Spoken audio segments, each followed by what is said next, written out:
Hello and welcome to my channel. I am Stephanie and this is the week 25, June the 16th through the 22nd weekly wrap up.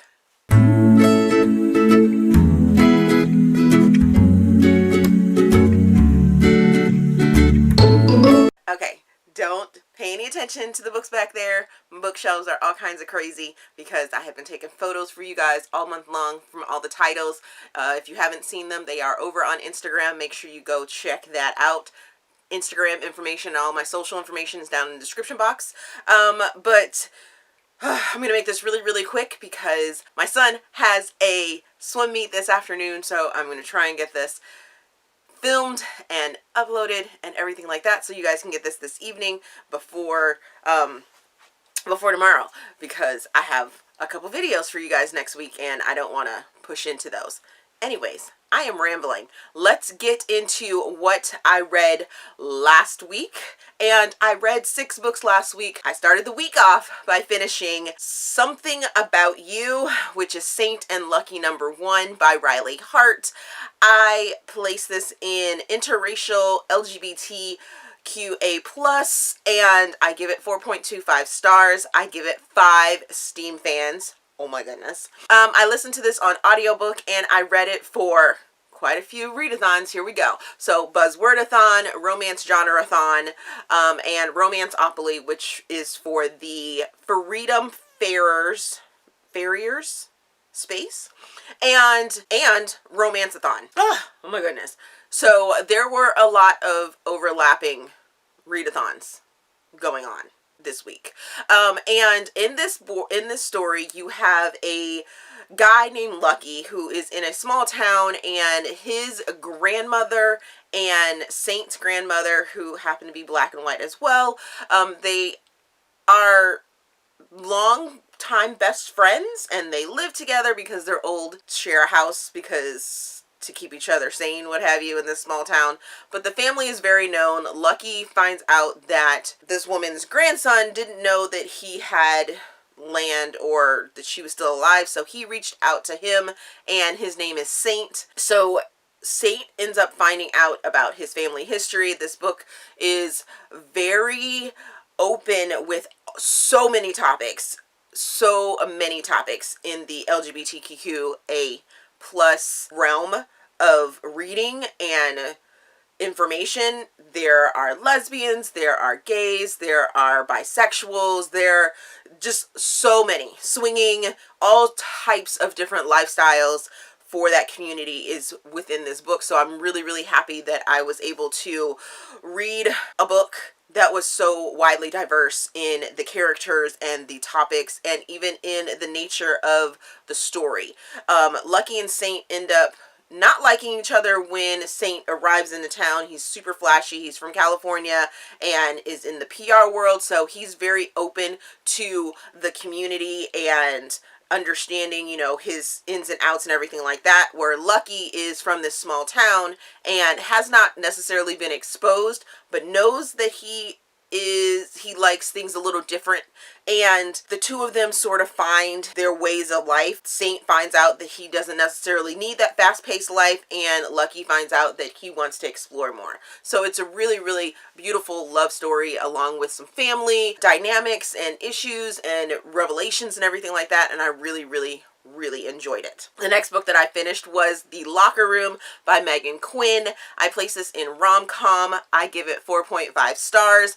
I give it 4 Steam fans. I read this as an arc, and I can also place it in the Romanceathon readathon. So in this story you have Emery, who is a young woman that just got out of a long-term relationship with a guy that she grew up with in high school, and they had like a 6-year relationship. Finds out he's cheating on her, so she gets out of that relationship, finds her way in life, starts to do things that she loves by moving from California to the Midwest, I want to say Chicago area, to go to a school and start pursuing a degree that she actually wants. And in that, she meets the star baseball player for the college.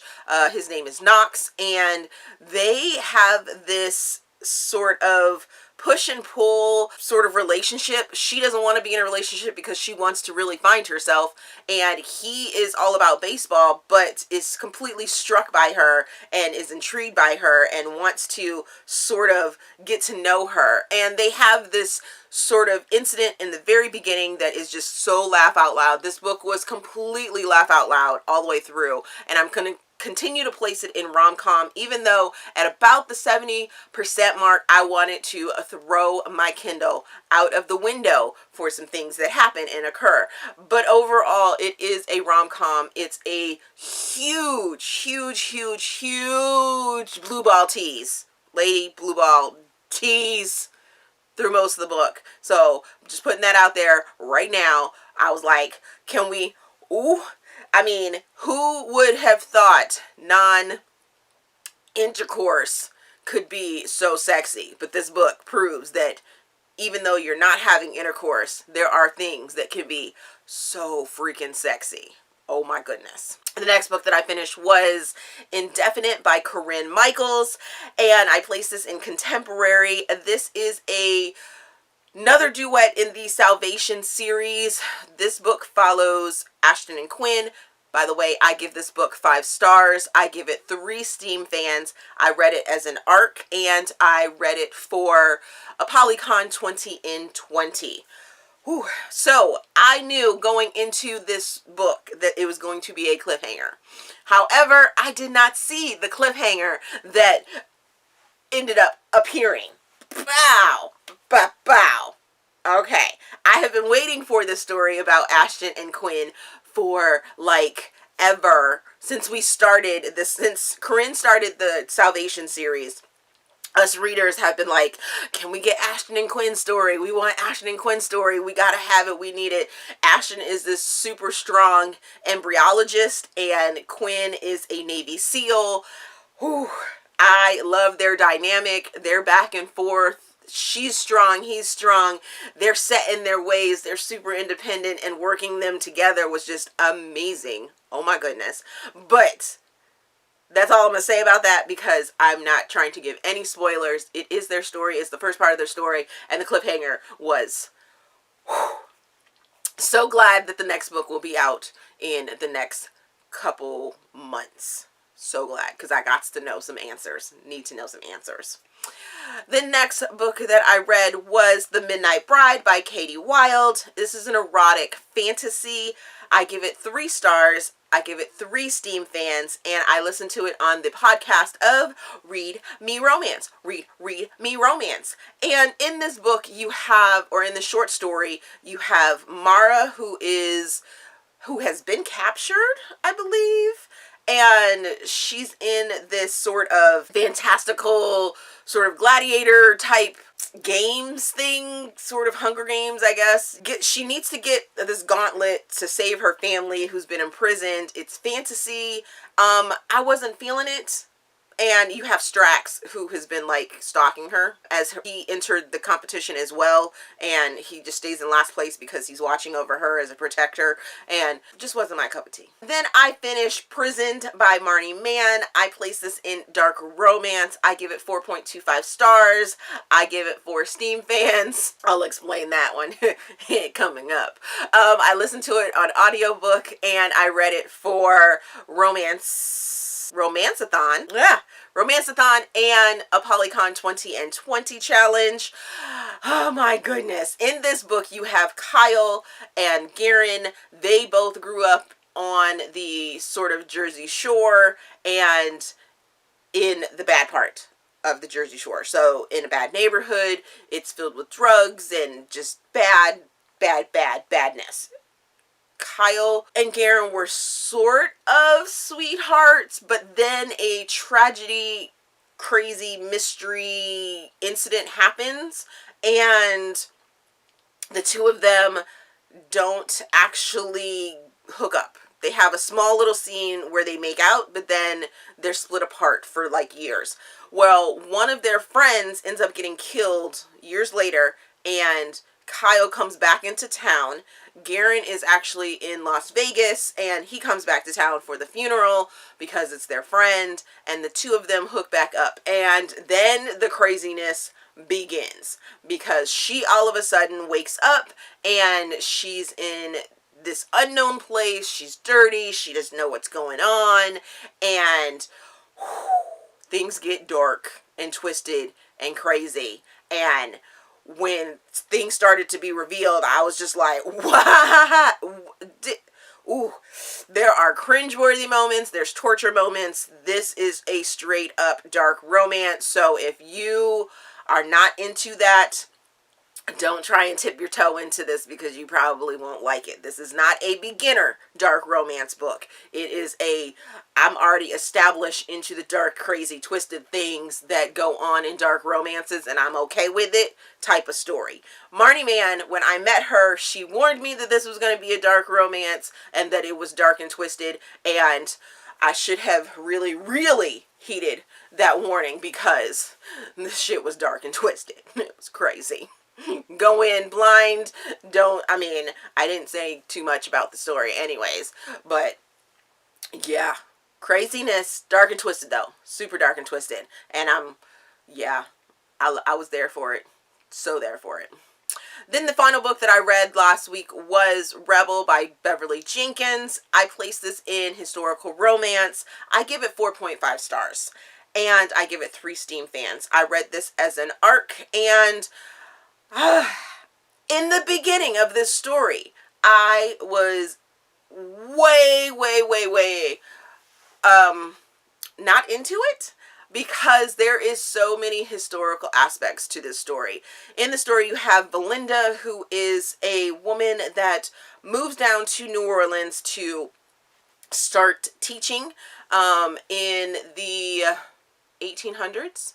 Yes. So you have freed slaves, you have people that are teaching, you have abolitionists, you have white supremacists, and Beverly Jenkins does an amazing job at putting a lot of historical information into her books, but then at the same time giving you a pretty modern day like flip on some of the situations, or bringing light that the things that are going on in today's world were going on back then, even though, you know, it feels as if African Americans were only oppressed back then. They were trying to do things for themselves, and they were doing things for themselves back then. So there's a lot of historical information in this, which I was quite turned off about until about probably, I'd say 60%.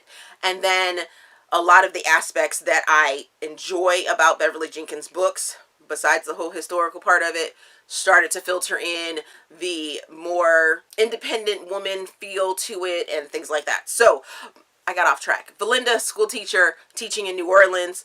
Drake, who is a captain in the Freedom's Men movement. He was a soldier, but not really a soldier. He's helping to get people to vote and things like that. And he owns land, and his mother's well off.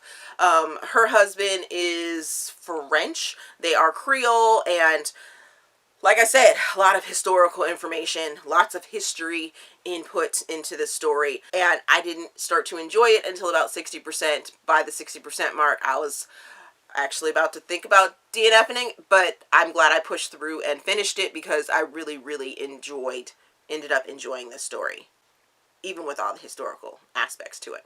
On to what I am currently reading. This is going to be a real short list. I am just reading Thick by Alexa Riley, and I just have to sit down and read this. This is supposed to be a short story, which it will be once I finally dig into it. And I'm sure I will be reading more books this week because of all the readathons, and they're all overlapping. Did I say that already? Yes, they're overlapping. It's craziness. So many readathons overlapping. I think I'm going to participate in Summerathon, I think that's what it's called. I might pull some books for that one. I'm still participating in my month-long readathons that I'm doing. Romance Genreathon, Apolycon 20 and 20. Nope, I don't think there's anything else. And if I didn't mention it, Beverly Jenkins is a Black author. Just to let you guys know that. So those are the things that I read last week. Have you read any of them? I know 2 of them were new releases that you guys need to go and get. One was a new release last week, and one is releasing either today or like tomorrow. So go and get those books. do that thing. Let me know what you guys thought about any of the books that I read or that I talked about down in the comment section. Let's discuss. As always, if you enjoyed this video, please give me a big thumbs up and subscribe to the channel. Also, there is a feedback form down in the description box so you guys can help me improve my channel. Thank you for watching, and we will see you guys later.